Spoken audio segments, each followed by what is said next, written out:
Eu queria convidar o Fábio, a Isabel, o Rafael também, para estar conosco aqui no palco e a gente... Cuidado aí, por gentileza, para a gente poder... Rafael, por favor. Para a gente poder fazer uma... Você quer ficar centro-esquerda, extrema-esquerda, extrema... Vamos trocar uma... Mas para eles... Não, depende do lado que você olha. Fica claro o que eu queria dizer. Gente, nós temos agora um momento que eu acho que é maravilhoso, super bacana, sem assim, aquele estresse também de tempo, que permite que a gente compartilhe um pouco e converse um pouquinho. E novamente agradecendo os 4 que estão aqui no palco, que fizeram uma apresentação inspiradora e que vai nos permitir uma reflexão. Qual é a proposta que eu gostaria de fazer para vocês, né? Eu vou fazer uma pergunta aqui para alguns deles, assim, só para a gente dar uma aquecida, mas gostaria de contar com a participação de vocês também, que vocês nos ajudassem. A qualidade de qualquer painel de debate depende muito das perguntas e das reflexões que vêm de quem está assistindo. Então, eu vou iniciar só esse aquecimento, digamos assim, e gostaria de contar então com a participação de vocês, tá? Bom, eu vou começar com você, Rafael, que está aqui do meu lado. Você é um pesquisador, por a sua natureza, é uma natureza pesquisadora. Nós tivemos a oportunidade de conversar um pouquinho. Você tem experiência, né, em organizações do terceiro setor, em organizações também governamentais, então que te permite ter uma visão muito aprofundada. E você nos trouxe um caso, o primeiro dos exemplos que você nos trouxe foi da Islândia. Tá? A Islândia buscou resolver um problema, né, um problema que você trouxe da drogadição, da álcool-adição e assim por diante, principalmente dos jovens, através dos movimentos e das expressões culturais, artísticas, da dança e assim por diante. Aí é uma questão de você resolver um problema social. A minha pergunta vai no seguinte sentido: supondo que nós não tenhamos um problema para resolver e que a dança seja uma manifestação, as expressões, o movimento seja uma manifestação natural, a minha pergunta é: você tem alguma pesquisa que você tenha tido contato e que possa compartilhar conosco do quão, eu vou ser minimalista, mas assim, nós ficamos mais inteligentes, falar uma palavra difícil assim, cognitivamente, nós ficamos melhor enquanto ser humano praticando a manifestação da dança, a arte e assim por diante? Obrigado pela pergunta. É um pouco difícil, mas eu vou tentar responder aqui para vocês rapidamente. A verdade é que as artes em geral e a dança, com certeza, a gente tem conhecido melhor o nosso cérebro e a forma como a gente aprende, né? O nosso cérebro e nós, naturalmente, somos preguiçosos, né? Todos os seres humanos e todos os cérebros de todas as pessoas aqui são cérebros preguiçosos. E a gente não vai aprender se a gente não estiver 100% presente ali, né? A maioria das vezes a gente tem um pouco do que está acontecendo aqui dentro da sala de aula, uma pessoa falando lá na frente e todas as outras pessoas tendo de escutar e tendo de prestar atenção e se concentrar e tudo. Mas o fato é que a gente já está entrando na 4ª revolução industrial. Então a gente tem quase todo mundo já viciado nos celulares, né? Aqui a gente já vê, tem várias pessoas usando celulares o tempo inteiro e a gente também usa. A gente não pode falar nada porque a gente também está usando as tecnologias o tempo inteiro. Então o que está acontecendo com o nosso cérebro hoje é que a nossa capacidade de concentração ela vem diminuindo, né? Por conta dessa excesso de informações, de luz, de tecnologias, de interatividade. Se a gente não estiver interagindo, a gente perde o foco, né? Então está cada vez mais difícil para as crianças e os jovens hoje manterem a concentração numa leitura longa, numa palestra longa. A coisa tem que ser interativa e tem que ser mais rápida, né? Agora, com as artes e a dança, existe o que a gente chama de aprendizagem ativa. O que é aprendizagem ativa? É quando o aluno, ao invés de estar sendo tratado como um sujeito passivo, está simplesmente escutando ou copiando, ele tem que criar, e ele tem que agir, e ele tem que colocar os vários sentidos, né, do corpo e interagindo ao mesmo tempo para que aquilo aconteça. Então, nas pesquisas das neurociências, que medem a atividade cerebral, por exemplo, Muitas vezes, quando a gente está dormindo, porque o nosso cérebro não para, né? O cérebro pode estar mais ativo do que se a gente está numa aula expositiva, por exemplo. Mas, quando o aluno está sendo exposto à criação de um projeto, ou uma produção artística, ou a dança, né, o cérebro está muito, muito ativo. Então, isso eu te digo pelas ciências, né, neurocientíficas, que a dança, ela ajuda o cérebro a ficar mais ativo, a iluminar várias partes do cérebro ao mesmo tempo, e ajuda, inclusive, como eu já falei, na aprendizagem, né, a gente conseguir ter processos cognitivos mais aprofundados, mais complexos. Obrigado, Rafael. Obrigado pela resposta, e isso faz com que a gente tenha uma reflexão muito interessante, né, que você mesmo trouxe, a capacidade que nós, e um dos desafios desse painel que nós estamos aqui, é como é que a gente faz com que essa interação com o público, com a plateia, no ambiente da dança possa permanecer ativo, né? Então, aproveitando a tua resposta, eu queria fazer um gancho para Isabel. Eu anotei algumas palavras que eu achei bastante importantes, Isabel, e você falou assim, um passo atrás ou um passo à frente? Possibilidades, arriscar, e daí você traz uma experiência que você diz o seguinte: na nossa companhia nós temos um espetáculo que ele é um espetáculo muito parecido com a obra da Sagrada Família de Gaudí, uma obra inacabada, ela está sempre em construção, e essa construção passa pela experiência com o público e com a plateia. Eu queria que você abordasse um pouquinho como a capacidade de concentração desse público ela é mais ativada à medida que ela se sente participante de um espetáculo e não somente assistindo um espetáculo. Obrigada. Eu não sei que nesses 6 minutos eu consegui agradecer muito Otávio, Patrícia e todo mundo por estar aqui. Então, vou aproveitar agora que eu posso falar com mais tranquilidade, né? É muito bom estar compartilhando com vocês esse momento. E obrigada pela pergunta. A nossa companhia, que eu dirijo com o Fábio, 22 anos já de Calês Companhia de Dança, e a nossa pesquisa tem sido, em 22 anos, justamente a questão da interatividade. Muito provavelmente, né, porque é uma companhia de dança dirigida por 2 artistas que iniciaram suas carreiras como docentes.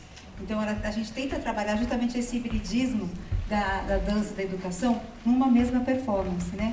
Porque uma coisa que minha reflexão sempre passou por aí, a dança é maravilhosa, mas a gente tem que pensar que é o potencial da dança que é transformador. Nem sempre a dança transforma. Depende de que dança, depende de quem está comigo, depende de como ela foi ensinada. Então, a gente começou a pensar justamente isso, como é que a gente pode aproveitar esse potencial da dança num espetáculo, né? E aí mudar um pouquinho esse paradigma do palco-plateia, mudar o paradigma dos modelos, dos padrões de estilo de dança, de concepção de dança. Então, por exemplo, essa dança que a gente mostrou aqui, que é o coreô, ele é um jogo. Então, você entra em cena, você já está no meio de um jogo. E os bailarinos estão lá propondo esse jogo, que já é uma dança. E não tem ninguém assistindo. Está todo mundo participando, né? Não tem plateia mais. Mas, ao mesmo tempo, do ponto de vista do artista, é sempre um risco. Por isso que eu pus a questão do arriscar, né? É um risco. E se não vier público, não tem espetáculo. Se vier pouca gente, a gente tem que readaptar. E se vier mais gente do que a gente está esperando, né? Uma vez a gente estava no Recife, o espetáculo era para 40 pessoas. De repente, a pessoa que convidou a gente falou assim, agora tem 70 pessoas lá fora. Eu falei, não volto nunca mais para Recife. E entre a gente, né? E todo mundo teve que se virar com as 70 pessoas. Então, a questão dessa... o que a gente trabalha muito na questão do artista docente, quer dizer, a gente não é substituir as aulas de dança, mas é pensar que o espetáculo pode ser uma situação de ensino-aprendizagem, sim. E não só de educação. Então, a gente tem sempre esse papel do artista, pensando, tá, nessa interação, o que eu estou ensinando, o que eu estou aprendendo em termos de dança, né? E também, às vezes, por meio da dança. O nosso interesse tem sido mais o aprendizado, quer dizer, a dança já é importante em si. O dançar é importante, essa participação no espetáculo não depende de outras coisas, e sim da presença, tanto do participante, né, que a gente fala desse público, com o artista docente, que acaba sendo sempre um propositor desse jogo, e esse jogo já é uma dança, e essa dança já educa. Então, várias camadas de interface na mesma possibilidade, né? Então, é uma delícia correr esse risco. Né? A gente sabe aquela coisa, nunca vai ser o mesmo espetáculo? Não, nunca. Tem um espetáculo nosso que é o Coreológicas Lutas, ele está em cartaz há 22 anos. Não é isso? É o espetáculo que o nosso conseguiu participar. Eu falo assim, às vezes eu falo assim, gente, contrataram o Coreológicas de novo, né? Eu falo assim, mas que bom que não vai ser o mesmo. Mas sabe assim, para mim, que não e o Fábio, nós estamos há 22, o elenco vai trocando, mas a gente fala assim, não é o mesmo porque a gente não sabe quem vem, a gente não sabe o que o público vai propor, dependendo do que o público propuser, nós vamos dar essa dança em retorno. E aí cria esse ciclo do dançar, né? Vocês conhecem? Que é essa ideia da interação, tem só uma coisa para te falar, é uma interação que ela não vem só do corpo, a gente chama o público a interagir a partir daquilo que ele lê no nosso espetáculo. Então a gente traz muito essa ideia da leitura com apreciação, o que eu estou vendo, como eu vou dançar, e é nesse processo que a gente vai se educando. Obrigado, Isabel. E vou aproveitar já a fala da Isabel e vou emendar para você, Fábio, porque vai na extensão, e também algumas anotações aqui. E eu gostaria que você abordasse um pouquinho mais, porque ali naqueles 20 segundos é muito rápido, como que a gente transforma, então, esse campo de partilha, né? A gente está falando, você trouxe a questão da sala de aula, da educação, e a gente está falando, por exemplo, de um espetáculo que acontece nos mais variados locais, pode ser num teatro, pode ser numa praça pública, quer dizer, são campos de partilha.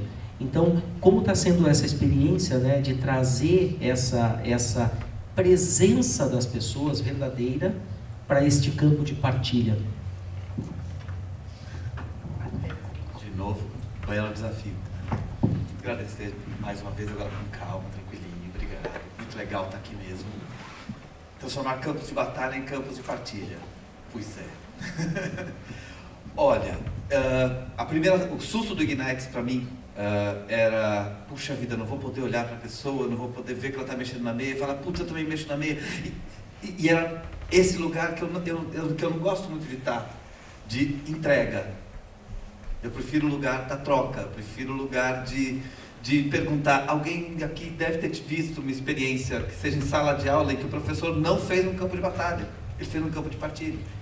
Alguém teve numa aula de dança em que aquilo foi um campo de partilhas de experiências de dança. As danças urbanas, que até assimilaram o nome batalha, muitas vezes estão fazendo daquele lugar um campo mais de partilha do que de batalha. Vem daí a minha admiração, ainda que eu não seja nem praticante, nem diretor de danças urbanas, das danças urbanas. Ou seja, é o lugar onde a gente puder verdadeiramente trocar e se interessar pelo que o outro tem, porque eu gosto muito do exemplo que a gente viu na palestra da Terezinha Rios, que ela fala assim, vamos trocar ideia, eu te dou a minha, pego a sua e faz... Não, vamos compartilhar ideias, porque trocar ideia, vamos trocar, é você tirar esse tênis, dá pra mim, eu tirar o meu sapato, dá pra você e acabou. Isso é trocar. Eu não quero trocar com ninguém, não. Eu quero partilhar. Olha, eu trouxe isso, pô, você trouxe esse negócio aí, o que dá pra gente fazer junto? Isso tem, ou a educação começa a entender esse lugar como um todo, e isso é como um todo, ou seja, não é só na sala de aula, é a comunidade em que ela está inserida, ou seja, os tais muros da escola, os pais têm que estar lá dentro, a comunidade tem que estar lá dentro, a escola tem que ser, lembra, houve um momento em que a gente brigou muito com a escola, a extensão da casa. Eu acho que agora a escola e a casa como uma extensão da sociedade que a gente quer. Não adianta muito a gente estar num lugar de campo de partilha na minha escola, e se eu não estiver dentro da minha casa e minha filha está ali, quem quiser fazer uma entrevista com ela pode, tá certo? Ou seja, dentro da sua casa tem que acontecer, dentro do seu trabalho tem que acontecer. Eu já estava aqui, estou aqui trabalhando ainda, estava tentando fazer campos de partilha dos saberes que a gente estava fazendo, estava trabalhando com poesia em movimento hoje de manhã. Então, na minha cabeça, é uma luta diária. O rumo, lembra do compromisso? Né? O compromisso é, Auschwitz não pode se repetir, tá certo? E sim, vamos transformar o planeta em campos de partilha. Senão ele vai virar, necessariamente, campos de batalha. Obrigado, Fábio. Excelente o tema que você acabou de abordar. E acabei de fazer mais uma anotação. Hoje é o dia das anotações aqui. Essa minha, Andréa, você que está fazendo toda a curadoria, essa folha aqui está valendo ouro já também. Mas é o seguinte, pode fotografar, eu mando para o WhatsApp para você a foto daí.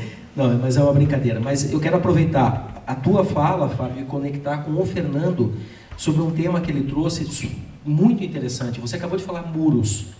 O Fernando trouxe na apresentação dele assim, puxa, mas a gente tem um mundo dentro da escola e um mundo fora da escola. E parece que as coisas estão desassociadas, totalmente desassociadas.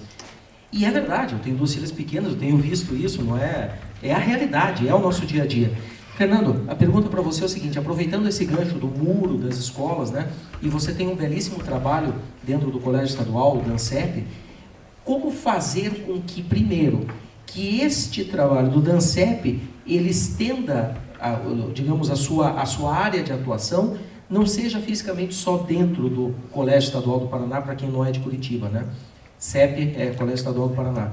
Então, essa é a primeira consideração. E como continuar e permanecer engajando jovens através do teu trabalho para este movimento, que é um movimento transformador. Então, a minha pergunta é essa, como, né, você rompe essas barreiras, algumas vezes invisíveis, outras muito visíveis, desses muros, e como continuar engajando dia a dia, fazendo com que pessoas que dançam com você estejam aqui hoje, num domingo à tarde, prestigiando, motivada e apaixonadas por isso que você traz. Não faço a mínima ideia. Vamos pensar comigo lá. Alguém, se a gente for dançar aqui em Colombo, quem aqui de Curitiba sabe aqui do lado, não vai dar uma nota no jornal. Se a gente for dançar em Paris, todos os jornais vão olhar para você. Foi assim que aconteceu com a gente.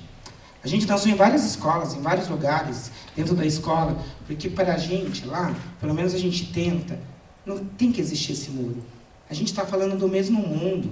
O mundo que está dentro da escola, o mundo que está fora, às vezes somos nós mesmos que estamos lá dentro da escola que criamos, né? Então acho que a gente precisa primeiro romper com isso, dentro da gente. Eu preciso de toda a produção da Isabel, do Fábio, para me nutrir no que eu faço, no meu fazer, né?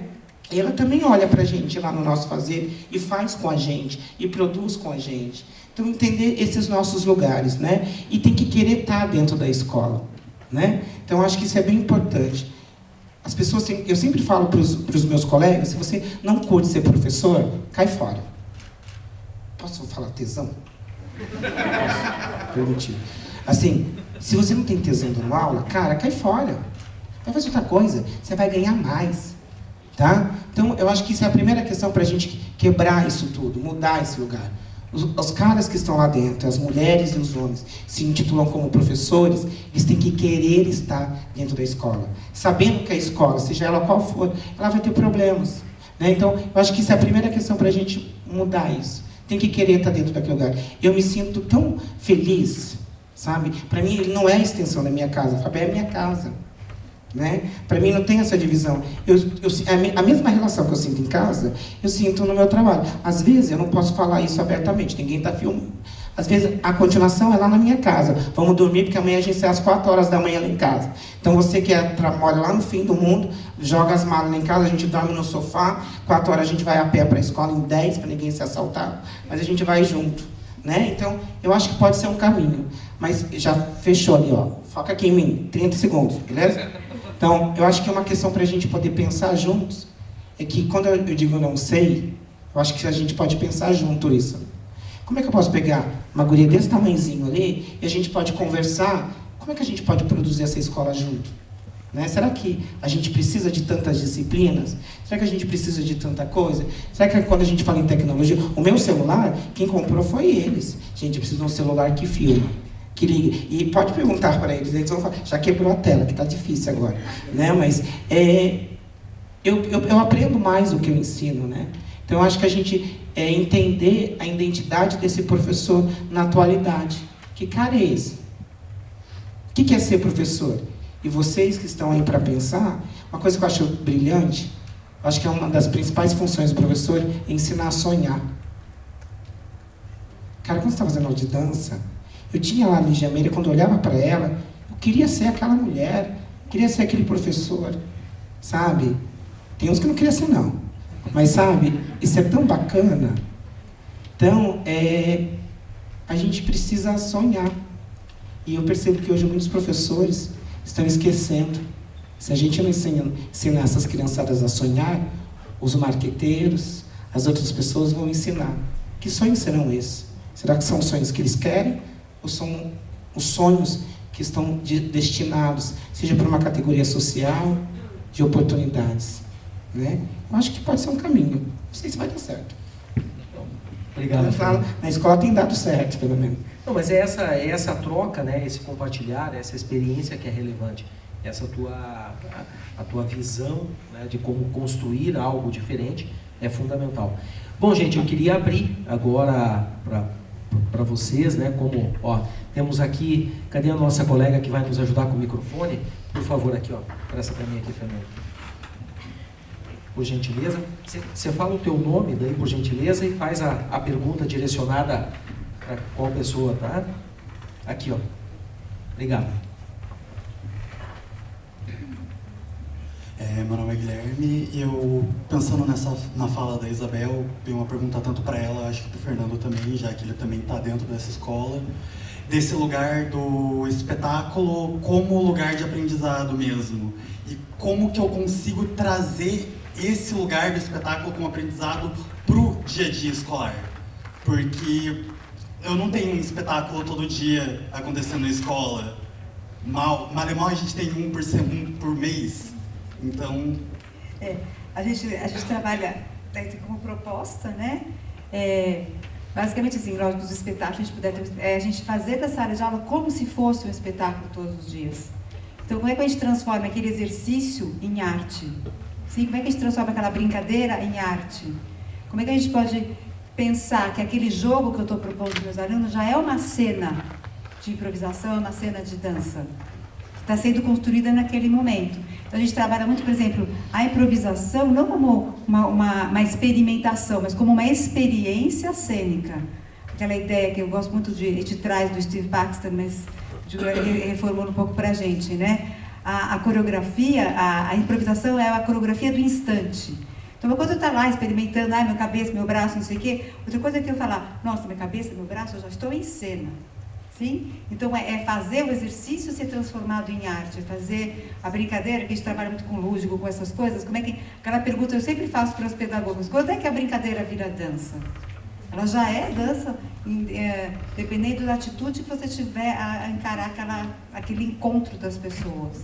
E esse professor é um artista, não no sentido de um artista profissional que ganha vida com isso, mas as pessoas optaram, né, pela vida bandida, como a gente fala. Eu e o Fábio optamos pela vida bandida, não é?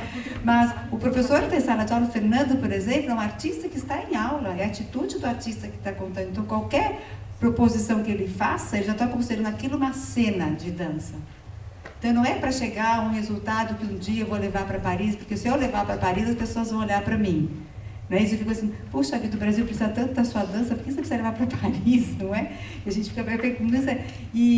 Mas essa é a nossa vida de colonizados, né? A gente precisa começar a pensar nesse processo de descolonizar mesmo. Fico pensando, puxa vida, né? A gente vai tão pouco, por que será? Mas olha o tamanho desse país, não é? E também quantas milhares e milhões de salas de aula a gente tem, e cada sala de aula pode ser um espaço cênico. Depende de como eu garanto que, não é? E esse artista, que não é artista profissional no sentido de ganhar a vida, talvez sendo artista, mas está sendo artista dentro da sala de aula, imprimindo essa vontade de dançar. Quando a gente fala no Paulo Freire, nessa ética, essa justiça, essa estética, Paulo Freire fala muito dessa belezura, né? Que a educação tem que ser. E a arte traz essa belezura, ela pode compartilhar. Mas antes de tudo, não é, Fernanda? E eu acho que é isso que acontece, né? Que a gente sabe das suas ações, né? A gente também, quando está dando aula, a gente aqui, vou trabalhar um processo, né? Como é que o meu corpo já está em cena? E é um desafio. E é nessa atitude como professor artista, no caso em cena, propiciando isso para todos, né? Então, eu costumo agora de uma forma bem prática, né? Não vamos dividir hora do exercício, hora do alongamento, hora do... Quando é que no processo de improvisação em cena já estou me aquecendo, já estou me alongando, já estou me preparando. Enquanto eu já crio. É um desafio, assim. Então, estamos tentando, né? Mas... Vou roubar o Giovanni. Pode roubar um minuto. Vou roubar um minuto porque trabalhamos juntos. Há uma característica da educação, aquela que dá medo, é uma característica básica que é o que virá depois. Né? Eu faço isso para aquilo. Eu aqueço para dançar. Eu vou relever para dançar. É sempre uma coisa que vai acontecer depois. E essa coisa que vai acontecer depois, essas promessas de futuro, costumam dar muito certo. Lembra quando a mãe te enganava? Ela estava lá, aí você passava, mãe, gostei. Ela falava, depois eu compro. E saía andando. Na volta a gente pega. Lembra disso? Todo mundo cai no truque do da volta a gente pega. A educação tradicional é um grande da volta a gente pega. A educação tradicional é baseada no na volta a gente pega. Depois a mamãe compra. Depois você vai ser livre para estudar o que você quiser. Agora você vai estudar o que eu quero. Depois você vai.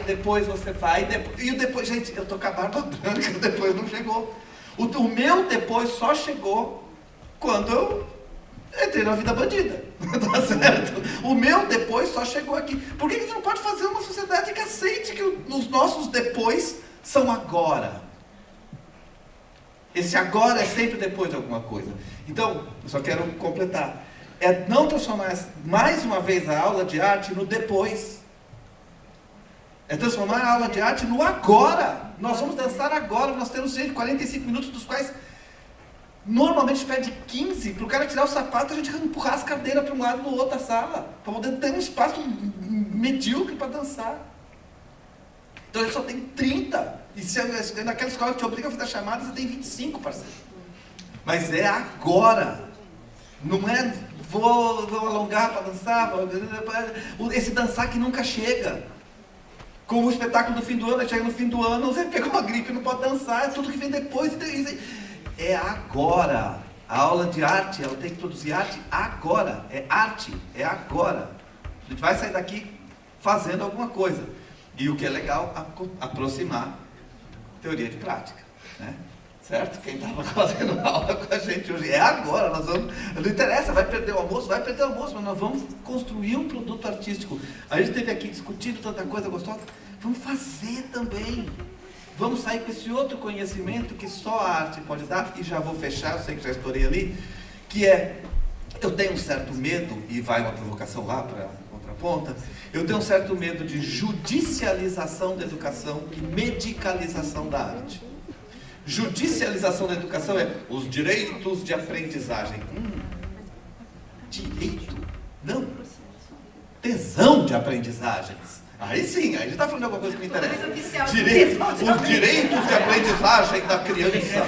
Que direitos? Delícias de aprendizagem da criança. Direito nada. Que direito? Não, pelo decreto, número tal, a criança tem que... Não me enche. Conhecimento não é isso.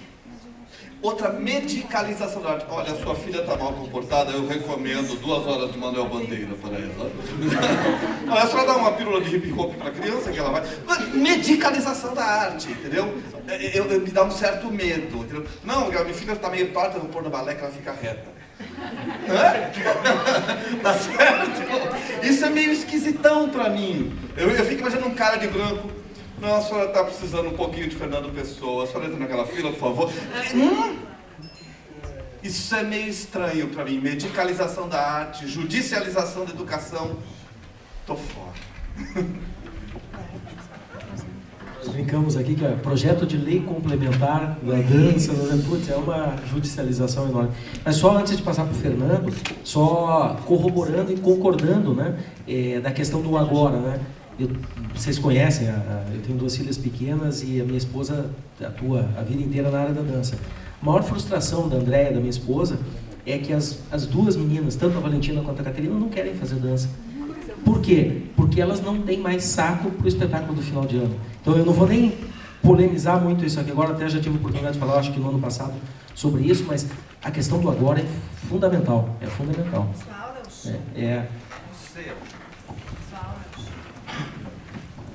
Guilherme, né? Fiquei curioso de entender o que você compreende enquanto espetáculo. Fiquei com ideia, a gente pode tomar um café e conversar até sobre isso. Porque eu concordo com tudo que eles falaram, e só que eu também penso de um outro lugar. A gente no Paraná, nós temos 2.187 escolas públicas. Com colégios que tem 200 alunos, com colégio como o Colégio Estadual do Paraná, que tem 5.100 alunos. Tá? E às vezes, a gente também precisa criar pontes de acesso com esse que às vezes o senso comum chama de espetáculo. Eu acho que cada aula é um espetáculo. Que eu não... Vou te falar do que eu vivo no meu corpo, no meu dia a dia lá na escola. Se eu, Fernando, não tivesse visto um espetáculo numa quadra de aula, eu não estaria aqui hoje.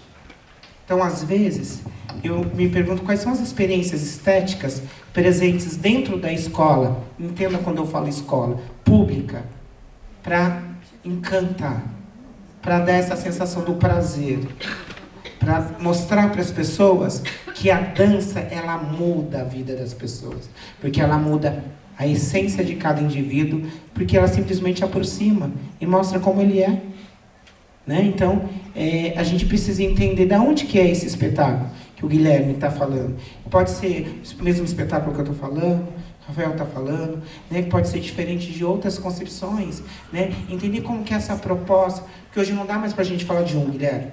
A gente precisa falar de muitos espetáculos, de muitos acessos, de muitas possibilidades. Mas se a gente conseguir entender que estar dentro da escola já é um espetáculo, a gente consegue mudar bastante coisa. Né? E daí a gente, não, é como o Fábio falou, realmente hoje, porque eu fico lá no colégio estadual, dos dois lados, né? Eu fico assim, professor, artista, daí coordenador, daí eu tenho que falar com a secretária, e eu tenho que conversar com as pessoas, e daí às vezes vem assim, eu preciso de um linóleo, das crianças não se machucarem. O que é isso? Tá, mandamos o linóleo, preciso da fita. Ah, mas por que você não falou que tinha fita? Qualquer pessoa sabe que se você tem um linóleo, você tem que colocar no chão, né? Não, gente, as pessoas não sabem. Né? Para explicar para os nossos gestores, você precisa de uma sala, só sala. Tá, mas vai ter quadro? Quantas carteiras? Não, só sala. Tá, mas o que você vai fazer? Só preciso da sala. Entendeu? Eu preciso de espaço. Né? E daí a gente poder olhar para a escola. Eu gosto bastante dos trabalhos do Francisco Moura, que é um dos que estudam a questão da cognição, da neurociência. Ele faz um estudo bem bacana, vale a pena você dar uma olhadinha nos trabalhos dele. E a gente precisa pensar, estamos chamando de neuroarquitetura, e novas arquiteturas dentro da escola. Né? Pensar espaços dentro da escola, e não espaços físicos, mas espaços. Né? E daí eu acho que é para a gente pensar junto. Eu acho que é tão importante a dança, seja dentro da disciplina, mas o que hoje eu levanto uma bandeira. Daí esse é o meu lugar. A gente precisa pensar a escola, não a partir da escola que já está aí, que a história já nos mostrou que ela não compete mais a essa sociedade atual. Mas que escola é essa que a gente quer? Um modelo só não dá conta mais. Um jeito de espetáculo, uma forma, uma estética, não dá mais conta. A gente precisa de muitos, porque nós somos muitos. Muitos espetáculos, muitos formatos, muitos e muitos. Tá? Mas é bom. Obrigado, Fernando. Eu vi o Rafael aqui balançando a cabeça enquanto você falava umas 2, 3 vezes, então antes de passar para a próxima pergunta, eu queria aproveitar o gancho, eu gosto de fazer ganchos, então eu vou aproveitar o gancho novamente, porque o Rafael, ele teve a experiência de, durante 4 anos, trabalhar na área de educação, né? Você foi subsecretário da cidade do Rio de Janeiro na área de educação, então é uma experiência relevante pela ótica do Estado, né? Porque a gente está sempre colocando o Estado à nossa frente, muitas vezes, mas como um provedor de algumas soluções.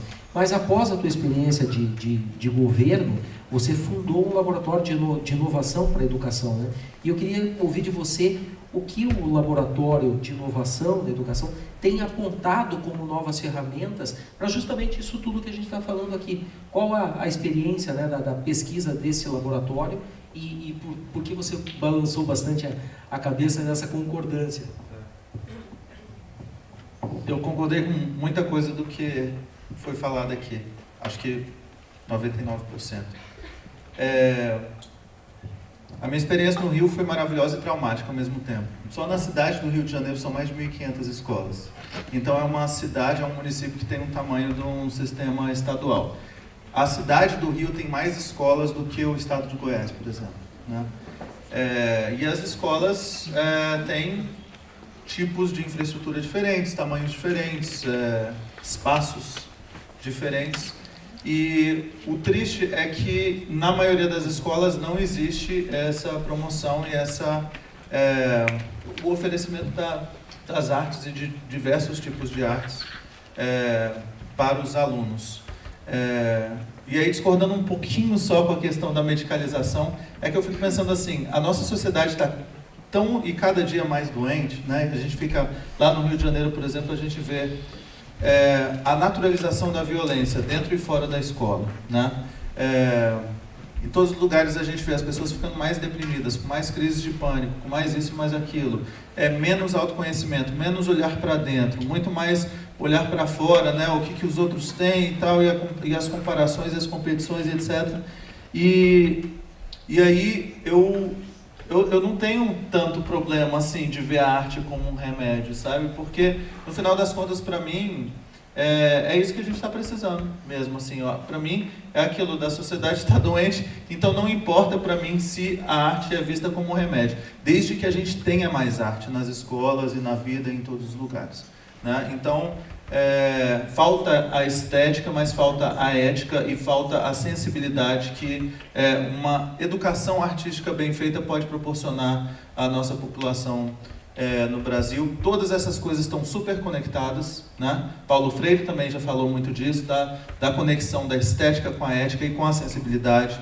E a gente fala muito hoje das competências socioemocionais, inclusive da empatia, da possibilidade da gente se olhar do lugar do outro, da gente entender que uma verdade só não existe, são várias facetas de uma mesma situação. E a gente está precisando muito disso, não só aqui no nosso país, mas no mundo todo, né? As pessoas não conseguem mais concordar, as pessoas não conseguem mais ouvir, as pessoas, sabe, não conseguem mais discordar, aliás, né? Não ter a mesma opinião sem odiar o outro, né? Então falta amor, e eu acho que a arte poderia ser um remédio para a falta de amor que a gente vive hoje. E muito do que foi falado aqui, inclusive do que é uma discussão só para a gente entender, que está rolando no mundo inteiro. O mundo inteiro sabe que o modelo educacional que a gente tem hoje não funciona mais. Que o modelo que foi criado para a Revolução Industrial, michou, está ultrapassado, está morto, precisa ser enterrado. Agora, ninguém consegue ainda criar um sistema inteiro de escolas inovadoras. Desde que o professor Pacheco, há, 30, 40 anos atrás, começou a Escola da Ponte, mas tem, não sei se milhares, mas tem muitas escolas inovadoras. Não existe um sistema inteiro, completamente transformado para oferecer aquela educação integral no sentido de desenvolver todas as dimensões do humano, né? Que a gente precisa para que os jovens e as crianças de hoje, que inclusive vão ter de lidar com um mundo completamente diferente, mais complexo, mais cheio de desafios do que esse mundo de hoje, né?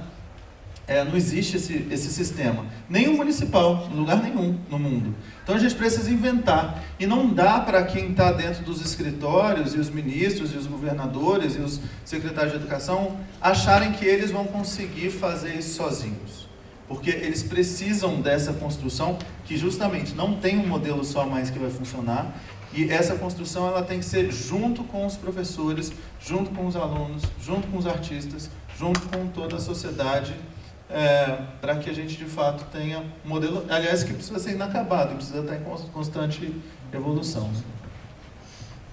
Obrigado, Rafael. É importante escutar isso que o Rafael nos traz aqui, até pela visão e pela característica dele como um pesquisador. Quer dizer, quando você afirma que não há no mundo, né, um modelo que esteja respondendo adequadamente às mudanças e às transformações sociais que nós todos estamos inseridos, e daí independe de geração, né? Podem ser os mais jovens ou os de mais idade, todos nós estamos inseridos nessa sociedade em transição. E esse é um dos propósitos desse fórum, porque qual é o propósito na essência, né? Primeiro, conectar, inspirar e transformar, mas transformar o quê? Transformar através das conexões, das reflexões, disso que nós estamos fazendo aqui, para um novo olhar. Como a gente fala de economia criativa, a economia criativa é uma economia em transição para uma nova economia colaborativa, compartilhada, num conceito de multimoedas. Eu não sei, o Thiago está lá e ele vai falar depois no próximo painel. Ontem ele falou também. Quer dizer, a gente está dando respostas aí para uma sociedade em transição que diz o seguinte: olha, o sistema bancário normal não está funcionando, então nós vamos criar a nossa moeda, e ela está funcionando, e ela está rodando, ele vai poder compartilhar conosco. Então, esta sociedade em transição, ela pode ser melhor construída de uma forma mais adequada, justamente por esses espaços aqui, que são espaços, né, dessa reflexão mais aprofundada. Só uma observação, retomando talvez uma fala do Fábio, né? A gente está na Síria, não tem tijolo sobre tijolo, não tem pó sobre pó, e a hora que a gente vai reconstruir a escola, a gente reconstrói a escola do mesmo jeito. Acho que a fala do Fábio é tão brilhante nesse sentido, do que está acontecendo, né? Que falta de alternativas, de ideias, de possibilidades, né? Que a hora que vai reconstruir, né? Quer dizer, diante de uma tragédia, vamos tentar reconstruir. E aí você perpetua e garante que aquilo vai começar tudo de novo, né? Só retomar a sua fala, que eu achei tão... Eu posso só passar pra... Eu já passo para você, Fernando. Passa, por gentileza, para ela, por favor. Isso. Acho que uma coisa bacana, daí eu acho que como esse espaço de troca, de compartilhamentos, né? E de angústias também. Acho que isso a gente está fazendo lá na escola, a gente está tentando. Às vezes eu entro e daí tem alguns alunos aqui que eles podem dizer, gente, a gente precisa fazer alguma coisa. O que vocês acham de a gente começar por aqui? Daí um dá uma ideia, outro dá outra, e quando a gente vê, a coisa está construída. E eu não sou um pesquisador como eles, mas eu me sinto um produtor de conhecimento lá dentro da escola básica, né? Só que a questão, gente, se a gente for olhar para a história, para a escola, o professor que dá aula na educação básica, ele não é conhecido, ele não é respeitado nos mesmos patamares sociais do que os professores que estão na universidade, do que os grandes empresários.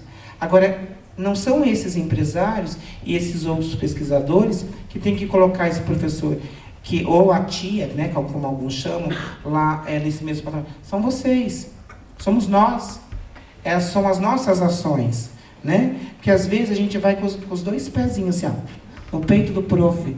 E ninguém nunca falou, prof, senta aqui. Eles fazem isso comigo lá. Você precisa melhorar isso.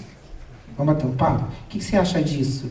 Daí, pô, legal, me ajuda. Vamos produzir junto? Né? Eu acho que às vezes a gente precisa, não só as escolas que tem um modelo, mas será que a escola não está precisando um pouquinho de autonomia, de fato, para ela produzir junto com as pessoas que estão dentro dela, nos contextos dela? Então, acho que às vezes a gente pensar que esses contextos eles já são conectados pela tecnologia que está no nosso dia a dia, mas às vezes falta um pouquinho de oportunidade para cada escola, porque a escola são as pessoas que estão nela, né? Então, essas pessoas nem sempre elas têm voz para pensar a educação que aquela comunidade quer, né? E como que ela pode desenvolver junto. Às vezes pode ser um caminho, né? Oi. Eu vou pegar um pouquinho do que a Isabel falou, no sentido de por que a gente às vezes reconstrói da mesma forma e que não é da forma que a gente gostaria, né? E eu queria falar muito, principalmente porque são vocês três aqui que eu conheço da dança e que a gente teve um pouco mais de contato. Qual é essa dança que é transformadora? Porque eu não sei se toda dança é transformadora. Eu acho que não. Né? Não é toda arte que transforma. E não é toda, com certeza não é toda dança que transforma. Não é toda dança que inclui. Às vezes a dança, ela exclui. Então, assim, que dança que a gente tem que mostrar para essas crianças, né? O que a gente tem que propor para que elas se sintam incluídas? Que a gente está falando da escola. Porque às vezes elas se sentem excluídas. A gente tem contato com muitas crianças que falam com 5 anos que elas não querem dançar, porque elas não sabem dançar. E aí você falou uma manifestação natural. A dança não é uma manifestação natural. Ela não é, ela é aprendida. Né? Então, assim, qual é o nosso desafio hoje? Como artistas, porque esses são artistas educadores. Eles não são só educadores, são artistas. E assim, qual é a nossa função hoje? Qual é o nosso desafio de mostrar para as pessoas que o movimento delas do dia a dia é dança? Como que a gente faz isso? Eles estão fazendo, por isso que eu gostaria que eles falassem. Você já experienciou um pouco a gente, né? Eu acho que o que a gente tem defendido muito é pensar a dança como um processo de criação. Quando eu ponho, né, cópia ou inovação, né? A gente vai perpetuar modelos de sala de aula, modelos de uniforme, modelos de passo, modelos de sequência, ou a gente vai propiciar uma compreensão da arte como conhecimento, né? Que é aí o valor da arte para mim está em si, a arte em si tem esse valor de conhecimento, e é o conhecimento que transforma.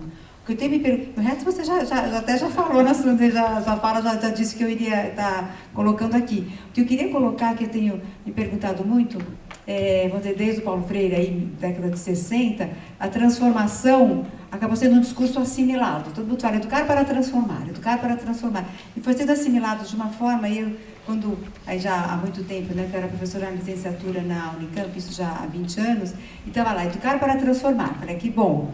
Aí vamos ver qual é o plano de aula para transformar. Todas da barra, uma de frente para a outra, da melhor para a pior, todas. Aí eu falava assim, como é que você vai transformar assim?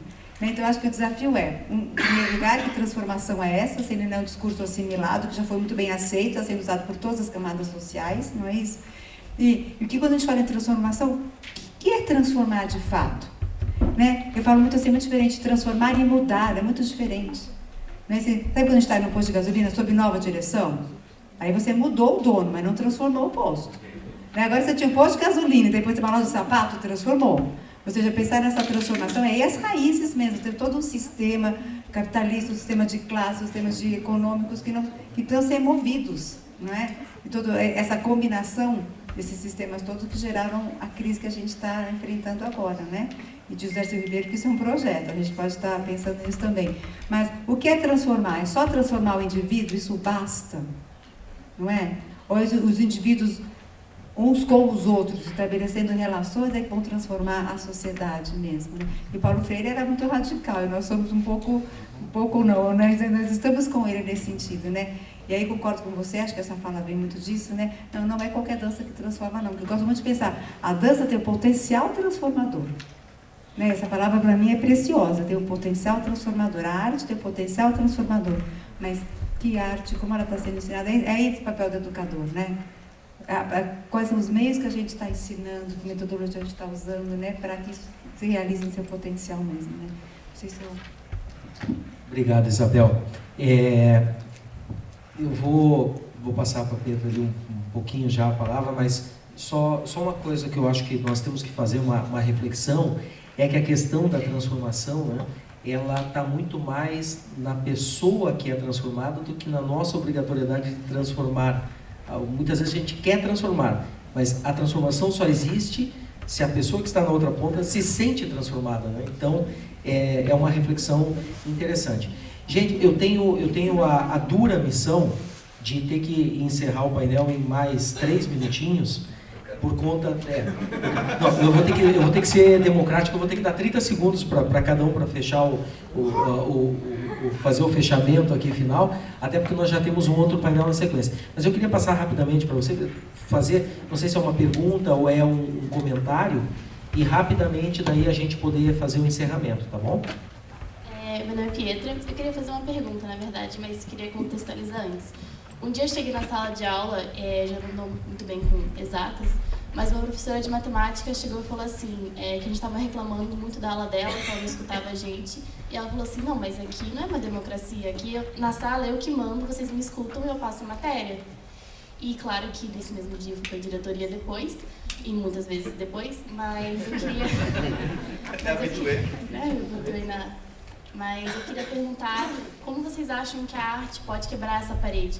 Porque muitas vezes a gente realmente não respeita o professor, porque a gente acha, ele é só professor, só está mostrando matéria, depois ele vai ver a gente como nota, não como ser humano. Mas eu também acho que é o contrário, que o professor não vê a gente como ser humano, a maioria dos professores, né? Não vê a gente como ser humano, vê que no final ele só quer passar matéria e que a gente tire um 10. Mas ele não quer preparar a gente para o mundo real, ele só quer uma nota. Eu queria saber como é que vocês acham que a arte, que a dança podem transformar isso.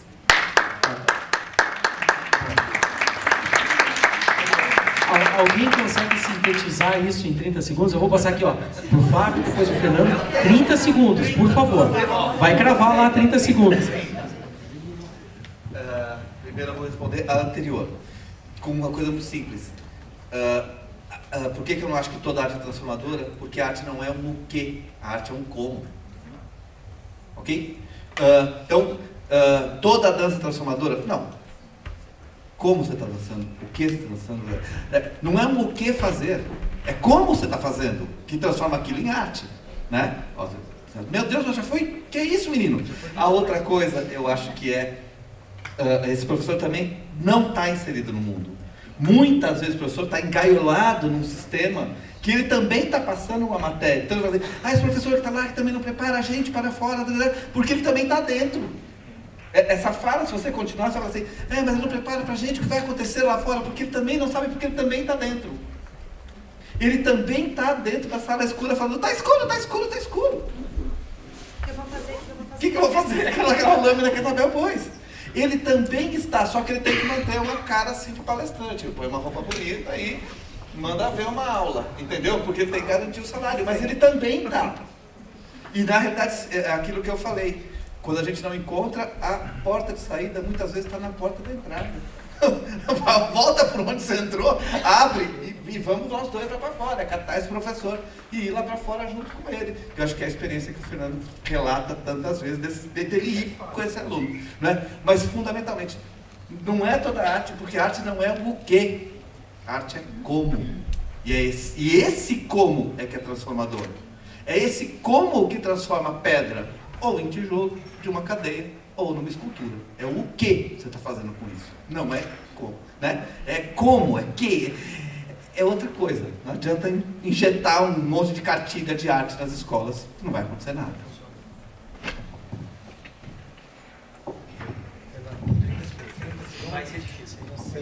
Vamos resolver. Espera aí, ó. Olha aqui. Espera aí, não comecei ainda. Estou de olho em você. Para a gente pensar nessa dança que está dentro da escola, que dança é essa? Eu acho que não dá para a gente definir que dança é essa. Mas eu acho que as pessoas que estão lá, que dança que vai fazer sentido a elas. Como que aquelas pessoas vão dar sentido à dança que elas produzem, né? Hoje não dá para falar, eu vejo assim, às vezes tem gente que chega lá no Danceb, porque lá todas as aulas são gratuitas, a gente tem uma equipe maravilhosa, a Tati que está aqui com a gente, eu não sei se tem mais alguém que trabalha lá com a gente, e às vezes as pessoas sobem lá e falam assim, eu quero dançar balé. E quem sou eu para falar para ela que ali não é o lugar do balé? Daí você pergunta, tá, mas por que você... Porque eu quero. E o querer também pode ser, né? Então, acho que eu nem me arriscaria a pensar numa dança, mas eu acho que eu me arrisco a pensar da importância do educador, do professor, que ele vai falar assim, gente, que dança é essa que a gente vai produzir juntos? Que vai fazer sentido pra gente, né? E pensar que a dança não é só o dançar. Hoje a gente vê lá pelo Danceb, a gente tem jornalistas, nós temos professores, nós temos arquitetos, nós temos pessoas que a dança faz tanto sentido na vida deles, porque é a dança que eles produziram, né? Então, acho que isso pode ser um caminho para a gente pensar. E daí uma outra coisa para pensar, Pietra, tem alguma pedagoga que é minha aqui? Diga aí. Às vezes, atrás de um professor, tem uma direção, uma equipe pedagógica, tem um secretário, tem um gestor, tem isso, tem mais esse, tem a tia da cozinha, daí tem a tia da limpeza, né? Daí tem os seus pais, daí tem o pai do coleguinha do lado também. E daí só tem um professor. Todos esses aqui vão cobrar desse cara que faz a interface entre você e os conhecimentos e uma série de outras questões. Eu preciso dar nota da Pietra. E daí, às vezes, alguns têm coragem de falar assim, você sabe quem é a Pietra? Você sabe quais são os sonhos da Pietra? Você sabe o que eu posso, dentro do pouco conhecimento que eu tenho, para compartilhar, para contribuir, para que ela conquiste os sonhos que ela até hoje me apresenta? Então, às vezes, a gente só está olhando para o professor. Daí, para eu finalizar, para ele não me dar um tiro de lá, ele já está me olhando com o canto esquerdo da boca, né? A gente tem que entender todo o mecanismo da escola. E a melhor forma de entender e mudar é se infiltrar. É entrar dentro dele e começar assim, então, precisava tanto de uma fitinha de linóleo, né? Dá pra gente diminuir a quantidade de carteiras. Então, hoje eu acho que eu tenho feito um pouquinho isso. Eu vou me infiltrando, fazendo um cara de inteligente, e daí a gente vai entrando. Quando a gente vê, a gente já é. Quando a gente é. E ponto. Fernando, obrigado. Bom, gente, infelizmente o papo está maravilhoso, maravilhoso. 1h30 passa voando, 1h34 minutos, na verdade, passam voando. Eu queria agradecer imensamente Fábio, Isabel, Rafael, Fernando, por esse compartilhar de informações, de conhecimento, por todas essas reflexões, e dizer o seguinte, que o grande propósito, novamente falando, né, sobre o Fórum de Economia Criativa, é criar conexões, é criar relacionamento. Então, eu peço desculpa àquelas pessoas que eu não pude atender, porque algumas levantaram a mãozinha, eu vi, desculpe, não o tempo não nos ajudou, mas que vocês conversem com as pessoas e criem esse contato, esse relacionamento. Este é o objetivo desse fórum, tá bom? Então, muito obrigado novamente. Nós já, em termos de 2 minutinhos, só para fazer um setup aqui de palco, a gente já inicia o próximo painel, que é sonhar grande ou sonhar pequeno, dá o mesmo trabalho. Então, com pessoas espetaculares que vão compartilhar experiências relevantes, tá bom? Obrigado. Obrigado.